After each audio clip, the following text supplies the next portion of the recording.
जब यौन संबंध बनते हैं या ऐसी कोई अंतरंगता होती है जिसमें विचार, भावनाएं और शरीर शामिल हो, तो आपके शरीर में जो याददाश्त रह जाती है वह बहुत बड़ी मात्रा में होती है।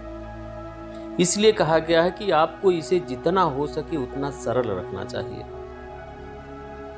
दोस्तों, एक महात्मा से किसी ने सवाल पूछा, और सवाल ऐसा कि जिस पर चर्चा बहुत कम होती है, वो है अनौपचारिक रिश्ते। आजकल लोग शारीरिक संबंध बनाते हैं, लेकिन इन रिश्तों में ज्यादा भावनाएं नहीं होती। अगर लोग अपनी मर्जी से ऐसे रिश्ते बनाते हैं तो क्या यह सही है या यह क्या है? महात्मा ने कहा, एक महिला थी जिनकी शादी की 50वीं वर्षगांठ थी। वर्षगांठ मनाने के बाद अगले दिन उन्होंने तलाक की अर्जी दे दी। जज ने तलाक की अर्जी देखी। वो एक अच्छे पारिवारिक मित्र थी, इसलिए उसने उन्हें बुलाकर पूछा, आप अपने पति को तलाक क्यों देना चाहती हैं? वो बहुत प्यारा है, आप उसे तलाक क्यों देना चाहती हैं? आप किस आधार पर उसे तलाक दे रही हैं? महिला बोली, वो मेरे साथ वफादार नहीं रहे, वो मुझे धोखा देते रहे हैं। जज साहब ने पूछा, आप इस नतीजे पर कैसे पहुंची? आपने कल ही शादी की 50वीं वर्षगांठ मनाई थी, कल तक तो सब ठीक था, फिर आज क्या हो गया? महिला ने कहा, मुझे बीते दिनों की बहुत याद आ रही थी। तो मैंने फोटो एल्बम पलटना शुरू किया। फिर मैंने देखा कि मेरे 5 बच्चों में कोई भी उनके जैसा नहीं दिखता। जज साहब ने कहा, देखिए, क्या अभी आपको याद है कि 10 पीढ़ी पहले आपकी दादी की दादी की दादी कैसी दिखती थी? मगर उनकी नाक अभी आपके चेहरे पर मौजूद है। आपके शरीर को याद है। आपके शरीर को लाखों साल पहले आपके पूर्वजों की त्वचा का रंग भी याद है। अभी तक वो भूला नहीं है। तो जिसे आप मेरा शरीर कह रही हैं, वह यादों का एक बहुत बड़ा समग्र है। आपके दिमाग में मौजूद याददाश्त बहुत कम है।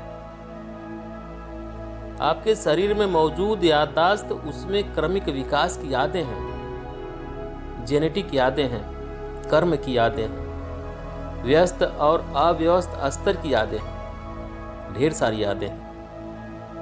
आपको लगता है कि अभी आपको चलना आता है, लेकिन ऐसा सिर्फ इसलिए है क्योंकि आपके शरीर ने वो याददाश्त बनाई है। अगर आपका शरीर उसे भूल जाए तो आप चल नहीं पाएंगे। इतनी यादें आप जो छोटी से छोटी चीज करते हैं, आप जानते हैं कि क्या खाना है, क्या नहीं खाना है, उसे मुंह में डालना है, कान में नहीं। यह सुनने में थोड़ा अजीब लगता है, लेकिन आप यादों के कारण ही जानते हैं। तो आपका शरीर ढेर सारी यादों का भंडार है और वह हर समय यादें इकट्ठे करता रहता है। अगर आप कुछ कदम चलें तो 50 अलग अलग तरह की हल्की महकें होंगी। हो सकता है कि आप उस पर ध्यान न दें, मगर शरीर उसे इकट्ठा भी करता है और पहचानता भी है। वो लगातार पहचानता रहता है, इसलिए आप जानते हैं कि सुगंध क्या है, दुर्गंध क्या है। आप आवाज, गंध, सभी के अलग अलग पहलुओं को पहचानते हैं, क्योंकि ये प्रक्रिया लगातार चलती रहती है। तो इस शारीरिक याददाश्त को इस संस्कृति में पारंपरिक तौर पर हम ऋणानुबंध कहते हैं। वो शारीरिक याददाश्त जो आप बनाते हैं, आप जागरूकता के साथ अपनी शारीरिक याददाश्त बना सकते हैं, या बस ढेर सारी याददाश्त अंदर लेकर ढेर सारी शारीरिक उलझन से गुजर सकते हैं। तो जहां कहीं भी प्रभाव होता है, मुझे पता नहीं कि आपकी पीढ़ी में लोग अभी यह चीजें जानते हैं या नहीं, मगर अभी भी ऐसे कुछ लोग मिलेंगे जिन्हें अगर आप नमक देने की कोशिश करेंगे तो वे उसे नहीं लेंगे। वे कहेंगे वहां रख दीजिए। अगर आप उन्हें तिल देने की कोशिश करें तो वे कहेंगे वहाँ रख दीजिए, क्योंकि उन्होंने कई पदार्थों की पहचान कर ली है जो आसानी से आपकी याददाश्त को लेकर मुझ तक पहुंचा सकते हैं। अगर मैं वह चीज ले लूं, मुझे वो याददाश्त नहीं चाहिए। यही वजह है कि आमतौर पर इस संस्कृति में एक दूसरे को छूना, हाथ मिलाना, ऐसी चीजों से परहेज किया जाता है। हम अपनी ही दोनों हथेलियां मिलाकर नमस्कार करते हैं, क्योंकि हम याददाश्त नहीं इकट्ठा करना चाहते हैं। क्योंकि अगर मैं इसे बस छूता हूं तो ये इसे भी याद रखता है। आप अपने दोस्तों के साथ इसे आजमा कर देखें। आप उनके हाथों को छुएं, याद रखने की कोशिश ना करें। हर दिन बस उनके हाथ छुएं और भूल जाएं। कल अगर वे आकर आपको छूते हैं, आप जानते हैं कि यह उसका हाथ है, तो शरीर याद रखता है। यह दिमाग में नहीं है, शरीर की याददाश्त होती है। इसे ऋणानुबंध कहते हैं। जब यौन संबंध बनते हैं या ऐसी कोई अंतरंगता होती है जिसमें विचार, भावनाएं और शरीर शामिल हो, तो आपके शरीर में जो याददाश्त रह जाती है वह बहुत बड़ी मात्रा में होती है। इसलिए कहा गया है कि आपको इसे जितना हो सके उतना सरल रखना चाहिए।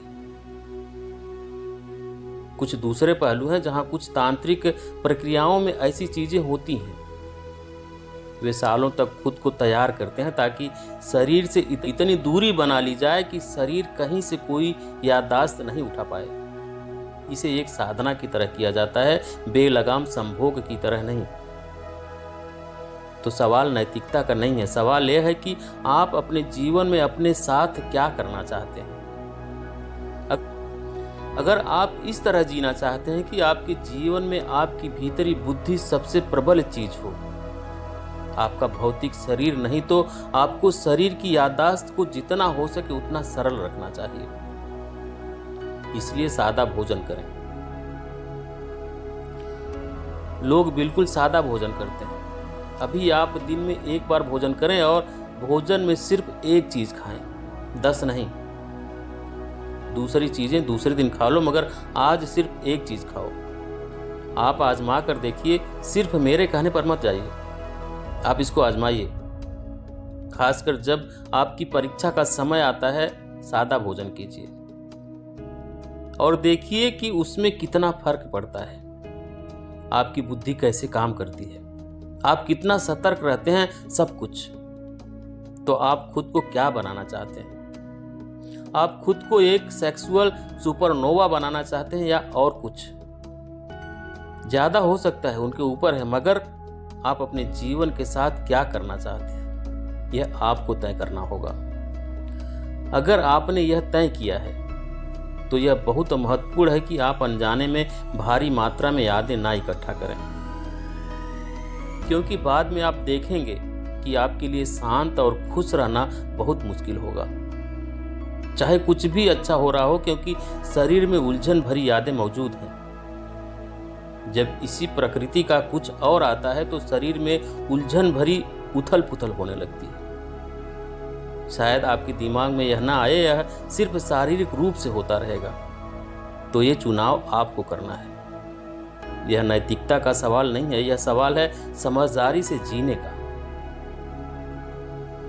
तो आपको कैसी लगी ये वीडियो कमेंट करके जरूर बताएं, और अच्छी लगी हो, पसंद आई हो तो प्लीज़ वीडियो को लाइक करें, शेयर करें, और चैनल पे अभी तक नए हैं, चैनल को सब्सक्राइब नहीं किए हैं तो प्लीज़ चैनल को सब्सक्राइब करें, बेल आइकन प्रेस कर लें ताकि आने वाली सभी वीडियो का नोटिफिकेशन सबसे पहले आपको मिले। वीडियो देखने के लिए बहुत बहुत धन्यवाद।